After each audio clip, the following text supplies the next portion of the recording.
جب رب راضی ہونے لگتا ہے تو بندے کو اپنے عیبوں کا پتہ چلنا شروع ہو جاتا ہے، اور یہی اس کی رحمت کی پہلی نشانی ہے۔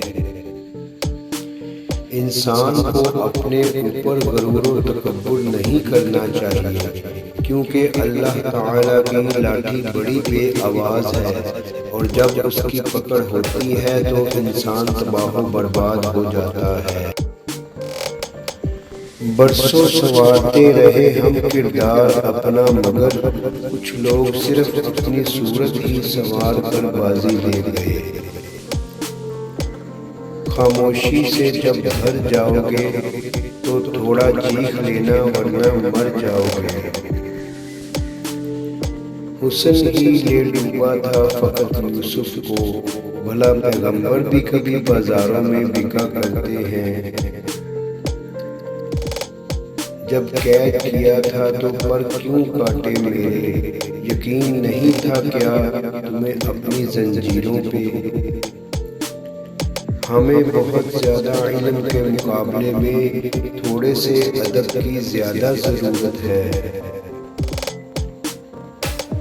علم بڑی دولت ہے، یقین نہ آئے تو اسکول مالکان سے پوچھ لو۔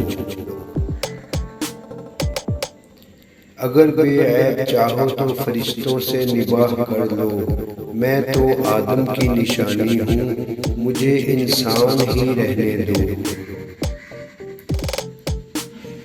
جاہلوں میں نہیں ملے اتنے جتنے جاہل پڑھے لکھوں میں ملے مجھے۔ پیسہ حیثیت ضرور بدل سکتا ہے، مگر اوقات نہیں۔ تکبر کبھی علم کو پھلنے پھولنے کا موقع نہیں دیتا، اور جو علم عاجز نہیں ہوتا وہ محض ایک دھوکہ ہوتا ہے۔ کچھ لوگوں کی امیری بھی سمجھ میں نہیں آتی، کتا بلی خود پالتے ہیں اور بچے نوکرانی پالتی ہے۔ کسی کا دل نہ دکھاؤ، ہو سکتا ہے کہ وہ تم سے زیادہ خدا کو عزیز